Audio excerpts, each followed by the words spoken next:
Olá, boa tarde. Sejam bem-vindos a mais uma edição de Mercado e Companhia. Vejam os destaques de hoje. Safra de soja 2019-2020 deve ser uma das mais caras em quase uma década. É o que apontou um levantamento da CNA. A auditoria dos Estados Unidos em frigoríficos do Brasil termina amanhã e consultorias estão otimistas com retomada das exportações de carne in natura.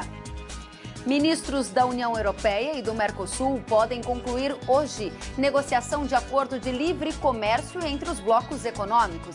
Nesta edição, você vai ver os possíveis impactos para o agronegócio. Banco Central reduz projeção de crescimento da economia brasileira para 0,8% em 2019. Tudo isso e mais agora. Mercado e Companhia já está no ar.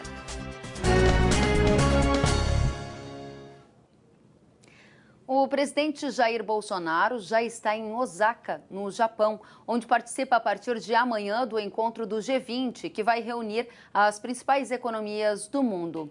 Logo que desembarcou, Bolsonaro disse que não vai aceitar advertências de outros países ao comentar a declaração da chanceler alemã Angela Merkel, de que está preocupada com o desmatamento no Brasil. Ao desembarcar ontem em Osaka, no Japão, para o encontro do G20, o presidente Jair Bolsonaro rebateu a chanceler alemã Angela Merkel e disse que o Brasil tem exemplo para dar para a Alemanha sobre meio ambiente. Durante sessão no parlamento em Berlim, Merkel disse ver com grande preocupação as ações de Bolsonaro sobre o desmatamento no país.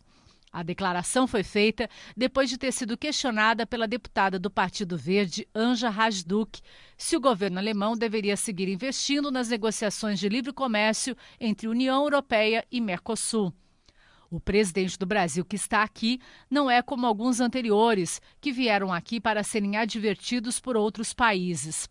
Não, a situação aqui é de respeito para com o Brasil. Não aceitaremos tratamento como alguns chefes de Estado tiveram aqui no passado, disse Bolsonaro a jornalistas na chegada ao hotel onde irá se hospedar pelos próximos 2 dias. O presidente chegou por volta das 15 horas no Hotel St. Regis, onde está hospedado. Bolsonaro foi abordado por alguns japoneses e tirou fotos na rua, cumprimentando as pessoas que se aproximaram do grupo. Ministros da União Europeia e do Mercosul podem concluir hoje negociação de acordo de livre comércio entre os blocos econômicos. Nós vamos até Brasília conversar com o Benedito Rosa. Benedito, que é comentarista do Canal Rural, mas já foi secretário de Política Agrícola e, inclusive, participou da construção deste texto para um acordo entre Mercosul e União Europeia, ou seja, tem larga experiência no assunto e pode dividir conosco os impactos de um acordo entre Mercosul e União Europeia para o agronegócio. Seriam em quais cadeias? Boa tarde, Benedito. Boa tarde, Kelly. Boa tarde a todos os amigos do Canal Rural.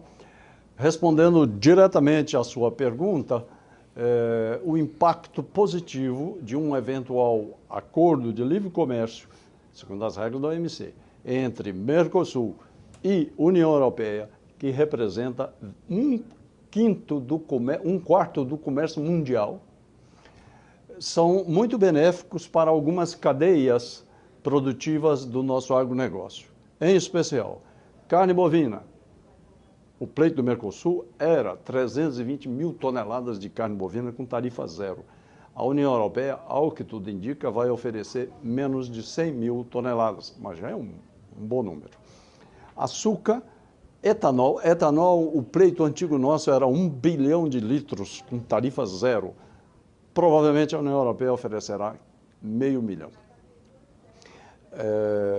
Frutas. Os nossos concorrentes da América do Sul já têm acordo de livre comércio com a Europa, então nós vamos nos equilibrar eles. Pode ser muito bom para o aumento das nossas exportações de frutas em geral, mel. E do outro lado, a nossa indústria teme há muito tempo, por isso o acordo não saiu antes, uma avalanche de exportações para o Brasil de veículos, autopeças, em matéria de transporte, é até bom para a agricultura, e indústria química, farmacêutica, por isso não saía o acordo. Mas aí, Kelly, se você me perguntar, e por que agora tem chance? Eu diria, por quê? de um lado, do ponto de vista político-diplomático, a China e os Estados Unidos, como sempre, avançando no comércio mundial, na geração de tecnologia, etc. Abre-se uma oportunidade de reafirmação para a União Europeia, justamente com um bloco importante. Nós temos nossa importância no cenário mundial, que é o Mercosul, 260 milhões de habitantes. Então, abre-se agora uma possibilidade, do ponto de vista político-diplomático, interessante para a Europa também e interessante para o Brasil e o Mercosul. Agora, nessa gangorra em que, quando há um acordo de livre comércio, por exemplo, entre Mercosul e União Europeia, você considerou o que seriam vantagens para o Brasil, citando a pauta da carne, a pauta do etanol, a pauta do açúcar, inclusive de frutas e mel. No entanto, quem vende, como o Brasil poderá vender, também vai precisar importar. Na pauta agrícola, o que a União Europeia poderia enviar para o país com menos taxações? Boa questão, Kelly. Do ponto de vista europeu, eles querem aumentar exportações para o Brasil de produtos agrícolas também. E inclui bebidas, vinhos em especial, trigo, lácteos e azeite de oliva, produtos que a Europa é muito forte, exporta muito, cevada, exporta muito. E isso incomoda naturalmente o sul do Brasil em especial, incomoda os produtores brasileiros e da Argentina, que temem uma concorrência com a Europa. Por essa razão, nossos governos colocaram esses produtos numa linha do que se chama de produtos sensíveis, ou seja, a redução de tarifas nessa área ou é zero ou muito pouco, de modo a não beneficiar as exportações europeias, que já são beneficiadas por subsídios. Então, lácteos em geral está na lista sensíveis. A missão dos Estados Unidos para a auditoria no sistema de inspeção de carnes do Brasil termina amanhã. Nos bastidores do Ministério da Agricultura, a expectativa é positiva para a retomada dos embarques de carne in natura embargados desde 2017. A missão está percorrendo 12 estabelecimentos no Rio Grande do Sul, São Paulo, Santa Catarina, Minas Gerais, Goiás e Mato Grosso do Sul. Também foram auditados 2 laboratórios oficiais do Ministério da Agricultura em Minas Gerais e São Paulo, além de unidades regionais da Inspeção Federal do Ministério da Agricultura. A Associação Brasileira das Indústrias Exportadoras de Carne acredita que os embarques devem ser retomados ainda em 2019. Segundo o presidente da ABEC, Antônio Camardelli, informações comerciais oriundas dos estabelecimentos que foram auditados dão conta que as missões se sucederam dentro do esperado. Obviamente que quando sofre uma auditoria, depois de um ano fora do mercado, serão necessárias fazer algumas correções. A expectativa que a gente tem é que o Brasil volte a exportar ainda neste ano. Até junho de 2017, antes do embargo, foram embarcadas 13.445 toneladas de carne in natura do Brasil para os Estados Unidos. Volume pequeno se comparado ao líder do ranking de importação, a China, para onde no mesmo ano foram enviadas 211 mil toneladas. A relevância da retomada do mercado americano tem pouco a ver com a quantidade que o país compra, mas com o status sanitário que pode abrir portas para outros mercados compradores, dizem especialistas. Nos bastidores do Ministério da Agricultura, a expectativa é positiva para a retomada dos embarques de carne in natura, embargados desde 2017. O Brasil está a um passo para retomar as exportações para os Estados Unidos, mas ainda não há prazo para que a auditoria conclua os relatórios e dê o sinal verde para a volta dos embarques. Vamos ver como este assunto repercute no mercado com a análise da Scott Consultoria. Iberville Neto, analista de mercado, seja muito bem-vindo. Como estão as expectativas aí nas mesas de operações e também de que forma isso contribui para a formação dos preços da arroba do boi no mercado brasileiro? Boa tarde. Boa tarde, Kelly. Boa tarde a todos. O cenário que nós temos é de uma retomada das vendas dos Estados Unidos. O que a gente não consegue definir é o prazo, como a própria BIEC comentou, mas os players envolvidos, eles estão com expectativas positivas quanto ao desenrolar dessa situação. E os Estados Unidos, a compra dos Estados Unidos é um aval sanitário importante, que pode ajudar na abertura dos mercados que faltam aí, sempre destacando Coreia do Sul, Japão. Então, a volta da venda de todos os tipos de carne, a venda de todos os tipos de carne para esses destinos. E Estados Unidos, embora no nosso caso o principal seja relacionado ao aval, por questões de características das carnes que nós provavelmente enviaremos, o país é o segundo maior comprador de carne bovina do mundo, é o segundo maior importador, perdendo apenas para a China, posição perdida agora nos últimos anos. Bom, os produtores que observam as cotações do mercado de boi gordo a cada novo dia estão vendo um mercado firme, de estável até mais alto estão os preços em algumas praças do país. Se confirmada a retomada das exportações de carne in natura do Brasil para os Estados Unidos em 2019, o segundo semestre deverá ganhar um suporte adicional. A arroba vai valer ainda mais? É um suporte adicional. Mais exportações, nós ouvimos falar aí de 50 mil toneladas de potencial por ano, em algumas estimativas, né? 50 mil toneladas é algo em torno de 200 mil cabeças, se a gente fizer uma conversão simples aí de carcaça. Então, não é algo que vai mudar a cara do mercado brasileiro, mas que somando a demanda chinesa, a possível melhoria do consumo doméstico, que é algo que está engatilhado aí, dando sinais, dependendo do indicador utilizado.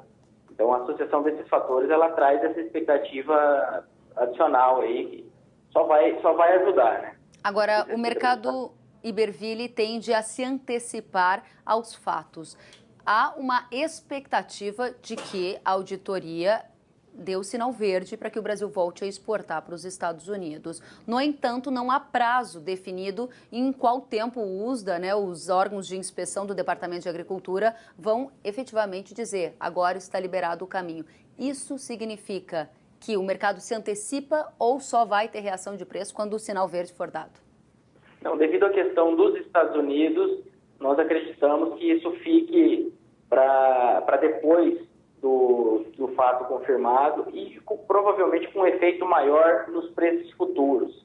Então, o cenário do mercado futuro, geralmente, ele acaba pintando quedas ou valorizações um pouco amplificadas em relação ao que normalmente a gente observa no físico. Um exemplo recente foi a suspensão dos embarques para a China, que derrubou fortemente os preços futuros e em uma semana ali eles estavam até superando máximas anteriores. O Banco Central do Brasil reduziu de 2% para 0,8% a previsão para o crescimento do PIB brasileiro em 2019. Os dados foram divulgados hoje no relatório trimestral de inflação.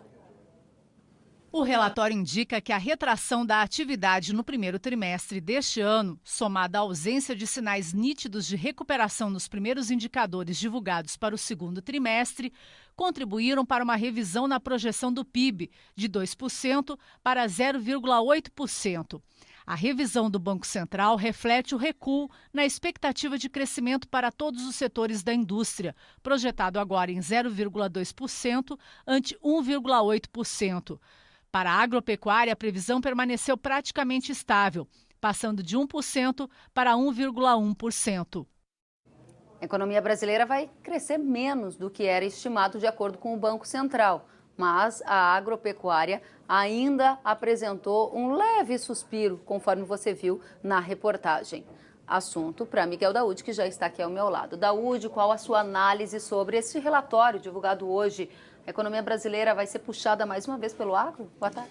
Boa tarde, Kelly. Boa tarde a todos. Eu acredito que não, porque esses dados eles refletem um momento da safra e provavelmente no segundo semestre isso não se repetirá. Então, portanto, tecnicamente nós já estamos em recessão, porque 2 trimestres consecutivos com sinal negativo é recessão. Então, nós já estamos em recessão. Esse é um ponto.